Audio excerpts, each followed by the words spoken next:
Welcome to the riskadvisor.com podcast. I am Jim Henry and here with my good friend, co-host, and guest, Sal Lafreri. Today's topic is risk is inversely proportional to common sense. So the reason that we are doing this today and the reason that Sal is both co-host and guest is we got feedback on our series that the two of us have a wealth of experience. We ought to be talking about more stories. We ought to be giving more of our background. And here we are trying to be, polite to our guests and not eating up, too much of their time. So we said, you know what? Okay, let's do some to get out some of those perspectives and backgrounds. And what better way to start than doing a series on common sense, which I think we both feel as if we've built up over our decades of our careers. And the reason that Sal makes the perfect guest for this one is that, he's come more from the law enforcement side, background in the Office of Emergency Management, crisis management, hostage negotiating teams, and what have you, where, my perspective has been more on the electronic side. And, we both counted on the fact that, we could rely on common sense from all sorts of perspectives. Common sense and where you would deploy electronic security and, going for the greatest return, on investment, and common sense on how you're handling, the issues or perpetrators or whatnot that you are identifying with those solutions. But when common sense starts to fall apart, our whole world of how we approach risk and whatnot really comes under attack. So I said, let's attack this head on. Let's really identify the fact that what we used to think was common sense is no longer common. And from my perspective, the greatest risk that CEOs and corporations face today is that we can no longer rely on common sense as it is no longer common. So Sal, with that wide intro, is that not a big problem that we are facing today? Somewhere along the line, I get the feeling like I created a monster because I was the one that said, let's do something on common sense. Yeah. So, and then we started thinking about it and went, shit, what did we do? Yeah, no, common sense is it's just not there no more. It's not a key element. It's not a key factor. When you would go through, when you were faced with crises and you're faced with issues that pop up in front of you, if you didn't have a plan, you try and use common sense. What's the next best thing that I can do? What can I do? And I had this once in a homicide case, and it was a little kid that had been killed, and later on, someone who was doing some research came to me and said, I really love the protocol that you followed. And I said, what protocol? I said, we don't have any. And he said, well, what did you do? How did you come up with it? And I said, it was just common sense. I just, what I thought came next. But in today's world, you just don't get that. It's a level set that just isn't there anymore. Well, it's a fear factor now that, when you apply common sense and you're using any sort of subjective determination, somebody is going to say that you have a prejudicial view because of some agenda that you have. And that is really what is undermining, so much of our culture and society and businesses today. And it's handicapping, law enforcement from doing what's logical in law enforcement, right? This is not going to lead any place good. We have to get back to the point where we are fact-driven, that we follow the rule of law, we enforce the rule of law, that we have mechanisms in our society to change laws, but that's not for law enforcement to subjectively do. But wait a second, one of the things that you just said, right? We have to enforce the law, and what has occurred over the last maybe 3 years, 4 years, is selective enforcement, right? You can't go down that slippery slope, and you can't say, well, we're not going to enforce this. We just, it's just not right. So that law, we're going to ignore it. We're not going to do it. We saw it in the city, right? With fare beating, right? Something as simple as fare beating, where the prosecutors come out and say, look, we're no longer going to be, a collection agency for the MTA. So if somebody, beats them on the fare, they got to worry about it. We can't have law enforcement arrest them. And what winds up happening is they don't want arrests anymore for fare beating. Well, you can't selectively enforce the law that you want, right? That, common sense says, the law is the law. And if you really don't like the law, then, go back to the state legislature, get the law taken off of the books and say, okay, make it go. But you can't selectively enforce it. And that's the thing that's really causing the biggest well, maybe not the biggest heartache, because there's a ton of big heartaches in this, but the heartache in it. And when you look at the officer on the street who, is sitting there trying to figure out what am I supposed to enforce, what am I not supposed to enforce, becomes a problem. Right. And that undermines morale then. And of course, the public takes a look at that. And for those that are more adventurous, wanting to push the envelope, they sense an opening there. And all it does is invite more and more testing of that or pressuring that envelope because they know that there's going to be no retribution. Then you get to the lunacy, of there being organizations out there to just, bail people out that are openly violating the law. And it seems to be endorsed by government. This is ironic that we're recording this podcast before any of the hearings have been had for, Amy Coney Barrett, for the Supreme Court. But the one thing that, that I feel from my perspective is refreshing from what she said is she says, my opinions don't matter. I'm a judge, right? The judge's responsibility is to uphold the law as written. It is Congress's responsibility to write the laws or to modify the laws. That is the structure that we've had for a few hundred years. It's worked pretty damn well for us. Yeah, but the problem, and again, everything gets prefaced by, but the problem, they had the problem. We have gone so far to the point where how we lose common sense. We've gone so far to the point that, everybody always had their rights, but everybody now has a voice and everybody now has to be listened to. And it's no longer the general public. It was always, the general public's view on something, right? The majority vote got you whatever. Today, every single last person has an opinion, regardless of how cockeyed one may look at it to be. Right? It could be diametrically opposed to a belief I have, or it could be absolutely ridiculous. And the person still winds up with that right, still winds up with the right to be heard, and more importantly, is getting reaction. You look at, and this is something you're better suited at and have a little bit more experience on, corporations being, in essence, extorted for money, being shaken down for money, right? They're reacting to what is being put in front of them as this public outcry. And when you shake it down, what does it come down to? A couple hundred people are just, becoming vocal. And now all of a sudden, I'm a firm believer. We were talking about this earlier. I'm a firm believer that if you took all of the corporations that have paid what I call shakedown money, if you take all of these corporations that have paid this money and put them in a room and say, really, what do you think? They probably will tell you, my guess is that they will tell you that they're just not, they weren't into it. That it's not their belief that, this is all wrong. But they'll tell you that their hands are tied, that they had to do something, that they have to answer to the, to the public, to the shareholders in the company.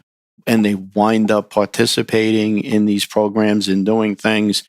And it's just absolutely horrendous. There are a lot of good programs, a lot of good diversity programs that are out there that should be had, that are very well intentioned, very well structured, and are appropriate. And then you wind up with these other situations where you get a select few going on social media, making, in essence, threats, and the company's acquiescing to it and paying. It's just so wrong. And you just don't know where is the end going to come. Well, the trigger point seems to have been, as you say, social media, right? And in Up until a decade or so ago, our society is a democracy. It's based on majority rule. Well, majority rule has kind of morphed into mob rule, as we've seen recently. And the mob doesn't have to be big. No. The mob could be just 100 people out of 300 million, right? But all of these one-offs are getting more play, in the media, than anything that comes close to a majority opinion. And it's driven by a number of factors. One of them, if it happens to play into a narrative that somebody's trying to weaponize for, political purposes, then there you go. That's what triggers it. And but that fundamentally, is in conflict with the basic, tenets of our democracy. And how small of a mob is too small of a mob to ignore? I mean, at this point, it could be even just one person, that just captures it and goes viral and what have you. So it's just undermining any logical way to deal with a problem. Generally, you would think if you've got a one-off, like we've had with some issues on law enforcement, you go and you deal with the bad apple. But it's immediately, turning the entire program, the whole concept of law enforcement. And this new term that I've heard, reimagining law enforcement. Well, you can't reimagine law enforcement if you have no law enforcement on the street. That's imagining that somebody's going to come to your defense. That works well. That works real well. You look at social media, and it is just absolutely fascinating what happens. So in my last role with government, and I was director of security and intelligence operations, and I get asked a lot of times about, from the intelligence side of the house, about, the abuses and being able to, listen in on phone calls and tracking emails and whatever. And I marvel at it. And I did his talk, and I may have mentioned this in a prior show. I had done a talk, I believe it was out in Pepperdine University, and we were talking to the students about dealing with being bugged, how the government can abuse their powers and their privileges. And I said to them, for starters, it'd be foolish of me to sit here and tell you that abuses of those powers that never don't occur, right? Because they do, right? Human nature being human nature, you're going to find people that are going to do that, and that you're going to have those abuses. But for the most part, right, and 99% of the time, what you're going to have is there are incredible tight security and protocols that's in place for us to have the ability to use that. If I'm going to put a wire, if I'm going to listen to your phone calls, I want to wiretap your phone, I got to put in a request. I got to go to a judge. I got to prove why I need to do it. Within 30 days, I got to come back and explain what I got, where I'm going, what I need. Right? There's tight controls. Look at social media today. I only wish that I had the ability to be able to spy on people as much as the social media companies and these apps out there have the ability to do. And when I told the students, I said, listen, if them spying on you doesn't piss you off, then at least get pissed off to the fact that they're spying on you, taking your information and selling it and not sharing the money with you. Mm-hmm. And then you take it one step further and you say, okay, they got all of this information. Now what? And then you realize, and this is exactly what's happening today, is the social media organizations are filtering what you get to see. And it gotten to a point where it's virtual brainwashing. You used to be able to, the average person used to be able to go online, be able to look something up, get two different viewpoints, understand two different viewpoints, pick a side that they liked, ultimately argue their point, right? You could have a debate, you could have an intelligent debate, you can have an intelligent argument with it. Right? You can take it all the way down, but there was always some commonality where you understood at least both sides. In today's world, and especially when and I see this at home with kids, they only see one side of it. And there is no other side for them. And it's a form of brainwashing that they're going through. If you want to do an example, take two laptop computers, take your computer and your wife's laptop, or two friends' computer, whatever. Just take two different computers, put them down, type the same phrase into Google, and see the differences in the results that you get. It's a form of brainwashing that's going on. Right. And it is absolutely scary. And they are controlling, the groups behind all of this are actually controlling. The big joke, right? Russia was Russia was going to influence the election. Facebook has twice as much influence as Russia does. They know where these things are coming in. They know the messaging that they're putting out. They'll put out what they want, right? That's the bigger risk. You're going to talk about risk, bring it back to the show, risk. That's the bigger risk, right, is what these kids are being fed. That's a good point. Take a break here for our first segment. I'll just remind everyone you are listening to the Risk Advisor podcast hosted by Jim Henry and Sal Lafreri. We ask you to download and subscribe to the show and rate us on iTunes on your favorite podcast platform. Also follow us on our social media pages like Facebook, Instagram, and Twitter. If you are interested in having one or both of us speak at an upcoming event or would like to consult with us, please go to our webpage at theriskadvisor.com to set that up.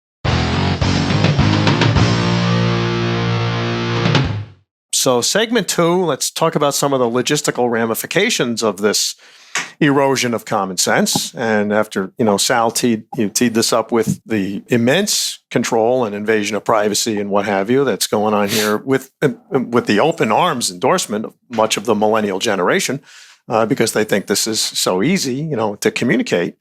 But on the contrast is we have these tools going from my perspective in electronic security, and we've had a couple of guests on that have talked about the immense advancements in facial recognition, in analytics and what have you. So the integrator, of me says, these are great tools. We can generate data, and like you said, data can be used wrongly and it could be used correctly. But the concept of collecting that data, compiling that data, and building intelligence of these machine learning systems that can spot activities that are more suspicious than others, because the outcomes, teach the systems to look for that kind of activity. Yeah. And some are different based on different demographics, different settings, different countries that they're in, different cultures, different behavioral activities are normal, abnormal in other countries and what have you. So here's a great tool, as I see it, that can be put to use, by systems integrators for their clients, for their customers.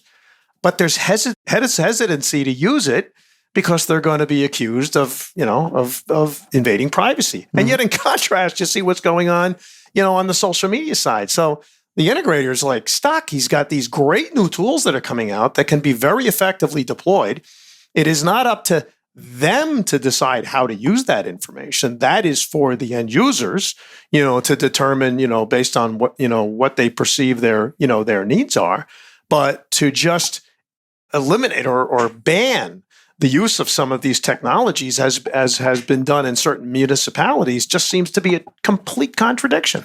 It's a contradiction, and again, where you would look at a particular problem and you have a solution. And we're talking about where you have really victimization, right? We all see these things in our worlds when we're doing the consulting projects. We see, you sit down and you talk to a client who has, a potential issue, right? And then every once in a while you get those where there's a real victim involved, and you really have to. It just gets to a whole different level, right? Where it's serious and it becomes life and death. And sometimes the things that we get involved in, get to that point. And you look at it and you go, so the common sense approach here is I have 7 different entrances that I got to worry about. And I may have an entry of somebody that's coming in, especially like in a workplace violence, somebody wants to come in, is going to shoot or whatever. And I got 7 different entrances. Do I put 7 guards on those entrances? Well, we've all seen guards at entrances of properties, right? And we've all seen the effectiveness of it, right? They wind up, in essence, getting distracted. To be polite, they get distracted, right? Otherwise, they're just not paying attention for whatever reason. And the opportunity for somebody to come in and do something against them is pretty high, right? It's not an effective barrier to stop. But now you got this technology where you can put a camera up and it's going to alert you that the person's coming in and set off an alarm and let you know. And you recognize the threat coming through the door. And you go, this is great. The common sense approach is I put up the cameras, I put this in. But now you wind up in a situation where, well, maybe I can't use the camera, or it's been outlawed, or we're not allowed to use it. And you sit there and you go, but the common sense approach to this is use the technology. And that's the most frustrating part out of this, is where you wind up with victims becoming victims because you're trying to satisfy a couple of people with incredibly radical views. Well, compound that problem even further. Let's say you dodge that bullet and you are able to deploy the devices, right? And now you see that you have a true threat. And one of the common sense principles that we've always, being able to count on is that if you have, a guard service or what have you, you have electronic security, you've got surveillance, you've got data, you can present this information to the authorities, you have a problem, developing, you call in the authorities when you know that you got a problem. You never thought that the authorities wouldn't be there if you called them, or that they would show up and be told to stand down because of the, some other optics or agenda, that they're trying to satisfy. What does the CEO do now that he realizes that given of calling 911 and getting a prompt response isn't there? Is this opening up a whole new area of consideration where, entities really need to be considering their own armed law enforcement, just in case they have to be backing up or standing in place of the local authorities?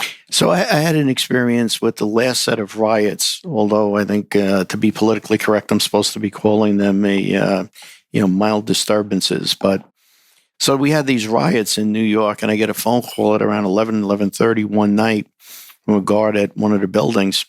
And he says to me that the commercial establishment we attached to the building was being looted, and they broke through the glass. They were running into the store. They were ripping. They were looting the store.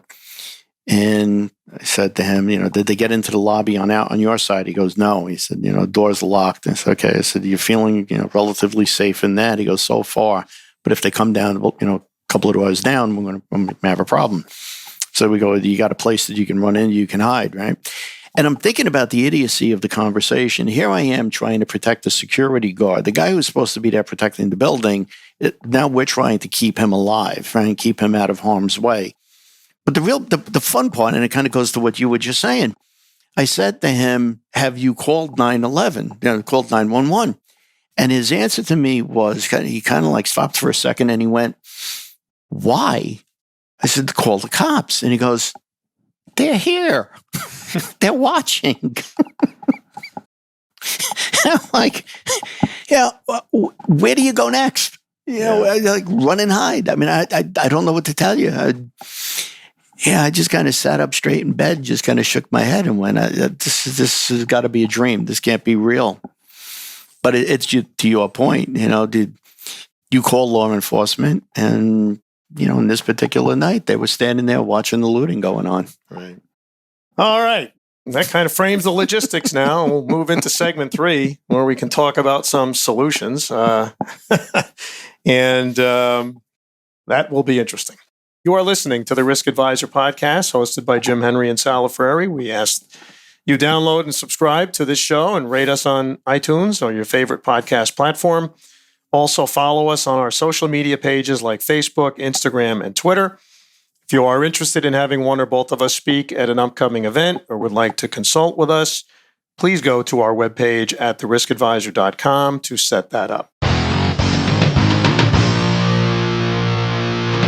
So solutions.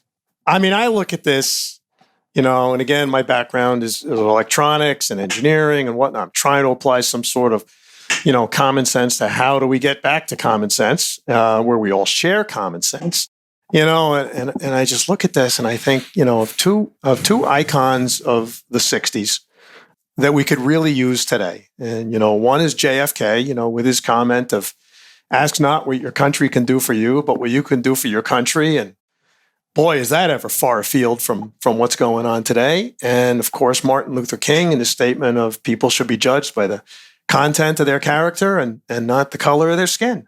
And what would the two of them be saying, with what they see, going on today? I had thought up until this past year that the one thing that we shared as a country, whether we were politically, left-leaning, politically more right-leaning, but there was never really a question that we didn't all embrace the basic Bill of Rights, the foundation of what the country was built on, the Declaration of Independence, the Constitution. That is openly now targeted as being antiquated. It's 200 years old. We don't need that anymore.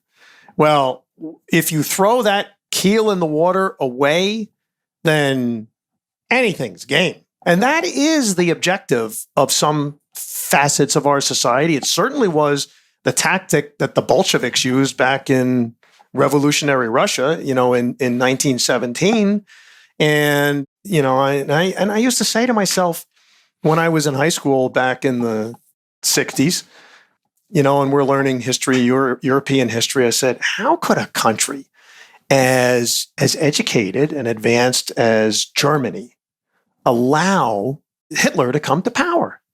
And, as I understand, what actually happened there, he had difficulty getting a majority. So they went to the tactic, of basically attacking and eliminating contrary points of view to the point where, they eventually became the majority. And that scares me because it seems to me to relate to what we're seeing now with some of this cancel culture, where, I often, I don't politically, agree with everybody, but I love having conversations with people that have a different point of view, and exchanging ideas, because nobody's got all the answers, right? And that's been one of the great strengths of our democracy, has been the ability to have debate and to and compromise.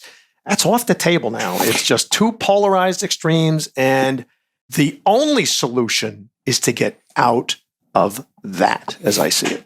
And what say you? No, it sound like Janine Pirro, right? It's true. You can't, regardless of what side you on politically, if you're trying to have a conversation, there's no longer a debate. Listen to, I love human behavior, and I love to watch human behavior and to make a career out of it. What winds up happening is, you watch two people argue, and they're both extremes. There's never a point that they can argue. What they come up with is, they'll bring up a point, and you'll say, well, that's really stupid, and you'll come up with something, and then the other person comes back with, instead of arguing that same point, they go off to something else, right? Because they're all they're doing is arguing in sound bites, and there's nothing is ever accomplished with it, But step number one always has to be, can you agree that there is a problem? I've always, if you can agree that there is a problem, then you will get to a solution. It may take a long time. It may take a lot of back and forth. But if you can't agree that a problem exists, you guaranteed you will never come up with a solution to that problem. Yeah, but to come to the solution, two people have to, it's like any negotiation deal, right? Two people, in a really successful negotiation, nobody wins, nobody loses, right? You both walk away with something. You don't get everything you want. You don't lose everything, right? You walk away with, with something. But the debates, the arguments that, the conversations that take place today, they're not even willing to understand that there is another side, let alone respect the other person's, position on it. It just doesn't exist. And they can't. And all they're doing is talking in sound bites. I'll tell you, for a solution, and I'll get crucified for this, but the way this breaks is you need a terrorist attack. You look at what happened in 9/11, right? Country was kind of, ripping apart a bit, and, there were all kinds of, arguments and debates and what have you. 9/11 solidified the country. Everybody got back to raising the flag. Everybody got to, realizing, the country is the country. It's our country, and you fight for your country. And the patriotism that it produced was incredible, right? We have gotten away from that. And I don't know, short of, every once in a while you say, somebody's getting so upset that eventually, this situation is getting so bad, there's going to be an explosion. That's almost what you need here. You know what? It did have that that terrible tragedy had that collateral positive benefit with regards to bringing people together. I don't think it would happen this time. I think that this has deteriorated so much further now that you'd actually have a formidable contingent of people that would be cheering it on. It's terrible thing to believe is even possible, but it's what would happen is you get both sides would start blaming the other. You were asleep at the switch. You should have done this. You were the ones that caused this. You're the ones that instigated it. You'd be back and forth, back and forth. Someone asked me the other day, a client asked me the other day, and I was kind of surprised at my own answer. I thought about it for a second, and I gave him the answer, and it was, why don't you think we've had a terrorist attack within the United States?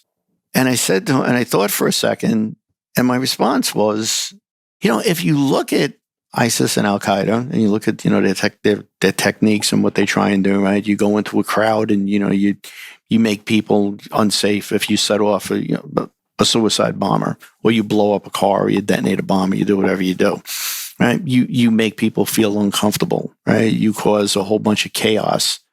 Right, you get people to start backbiting each other and arguing about it. The reason we don't see anything from them, they don't have to do anything. We're doing it to ourselves. We're doing it to ourselves, right? They could sit on the front porch of their cave, crack open a beer, and laugh their ass off as they're watching CNN and watching riots that are going on within the states. It's like they don't have to do anything. Right. It would almost be. The lunacy of where we are today, it would almost be a saving grace for something like that to happen, because then it would just jolt everybody back to reality. Other than that, you just don't know where this ends. There are so many parts and pieces to it, between the social media, between regular news media and their selection coverages and what they're trying to achieve and who they're going for.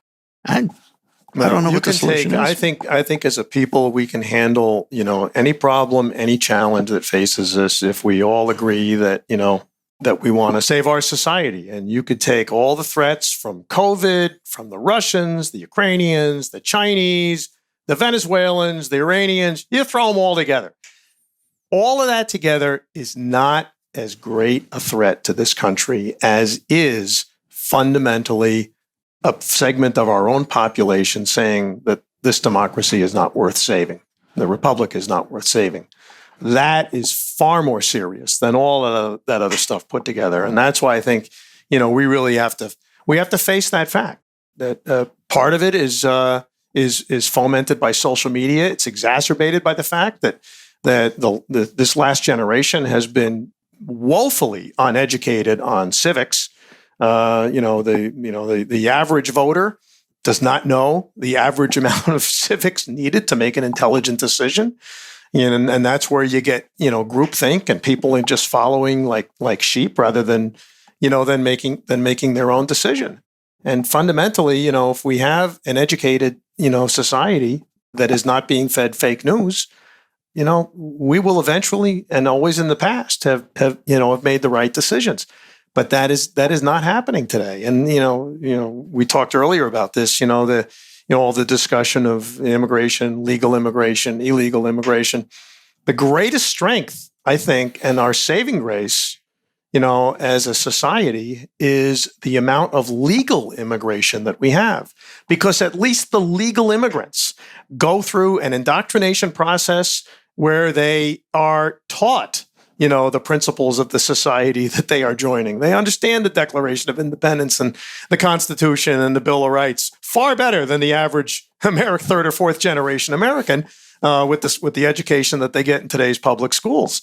And they're more often the ones that are leaving societies that have experimented with systems other than ours that have been so unsuccessful. And you see them being, the most pro-American, segment of our society. Yeah, that whole thing about, I'm still trying to figure out where where the term illegal became undocumented. You're illegal. Right? Do it in any other country. Try and run across the border in any other country, you get shot. And if you don't get shot, you get arrested and you go to jail. There's no illegal is illegal, but we've gone so far, past common sense that we're allowing these things, and the impact. I mean, we've talked about it in prior shows about unintended consequences, right? You look at what's happening with the illegal immigration. You look at what's happening, especially in Southern California. You look at areas like that where it's impacting the quality of life, and it's impacting the quality of life not because they come across, but the fact that they start eating up all of the resources. You have a population that demands services that you're just not prepared for. Your hospitals become overcrowded. Your ambulance system, medical transportation becomes overwhelmed. Your law enforcement becomes overwhelmed.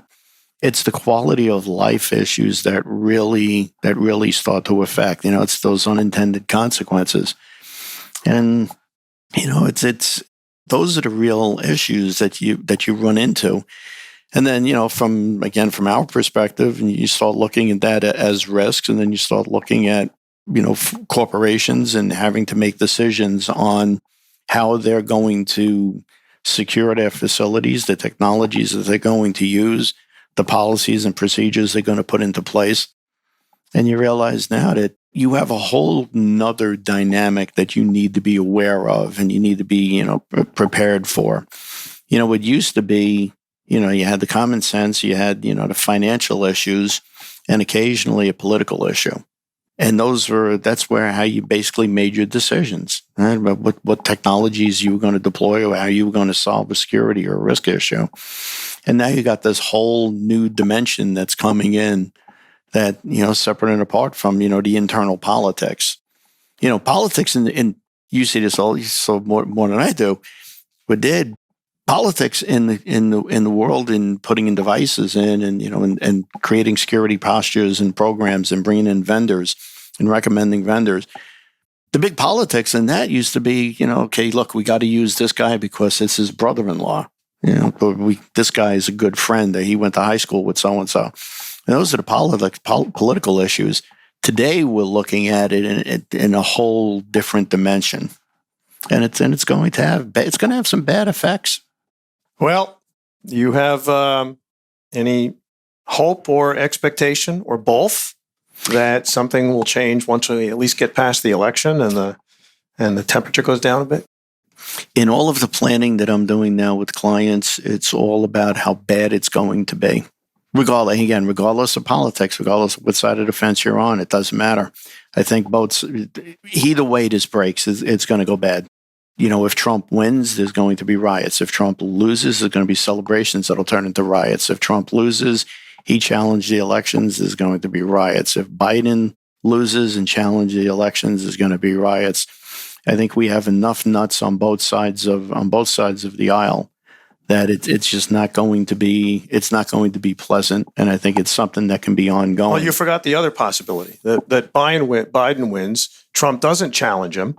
Right. And there's still riots because the super left, wants to make sure that Biden goes does exactly what they want or else. But this is going to be the hanging Chad times 50. This is going to go straight across the country. And when you start looking at, tactics and techniques that have been used by anarchists, right, by the protesters, when you start looking at the tactics that they've been using, right, with the fire bombings and the rioting and the looting, the process that we're talking to clients about now is actually putting plans in that are very similar and equate to when an embassy gets overrun, right? How they have to be able to shut down quickly, and throw stuff in a burn bag and burn the classified material and then secure the keys and all of that stuff and secure the personnel and extricate the personnel. It's that type of a thing. And you got to sort of meld that into a good hurricane plan or a good, adverse weather plan where you may wind up being stuck in the building for a week. So you got to make sure that you got, provisions for staff to be able to stay there. Because if it really gets out of control and gets bad, the city goes on a total lockdown and all your mass transit gets cut off. Right. And they put up checkpoints and nobody in. What do you do? So it's ironic. You sit there and you shake your head. You look at the plans and you shake your head and you go, I can't believe we're actually doing this. Right. Well, the only thing worse is just putting your head in the sand and ignoring that it's a possibility. Hopefully it's not a probability and only a possibility, but you still need to prepare for that, for those potential consequences. And you do. And you don't want to be the sky is falling guy. You don't want to be the one that says, hey, here's what we think is really going to happen. But the reality is when you look at your past experience and you look at the tactics they've deployed and what they've done, yeah, you need to put something in place. You can't find yourself in that role where it's the old, not only what do you know and when did you know it, but why didn't you? Mm-hmm. What do you anticipate? Well, thank you, Sal, for being both host and guest today. This is a fun experience. I like this. This is good. We will have more in this Common Sense series where hopefully we can look more positively at common sense increasing rather than decreasing. But it has a lot of consequences in a number of areas of specialization that we will focus on this series where we query each other and all of our years of experience. You have been listening to the Risk Advisor podcast hosted by Jim Henry and Sal Freri. We ask you subscribe to this show and like us on our social media sites like Facebook, Instagram, and Twitter. If you are interested in having one or both of us speak at an upcoming event or would like to consult with us, please go to our webpage at theriskadvisor.com podcast to set that up. Also, if you know that someone that would like to be that would make a great guest, please go to our webpage at theriskadvisor.com and make your suggestion. Remember, you can hear the show on your favorite podcast platform, YouTube, and of course, stream it at theriskadvisor.com. Thanks again for listening, and we hope you tune in again next week.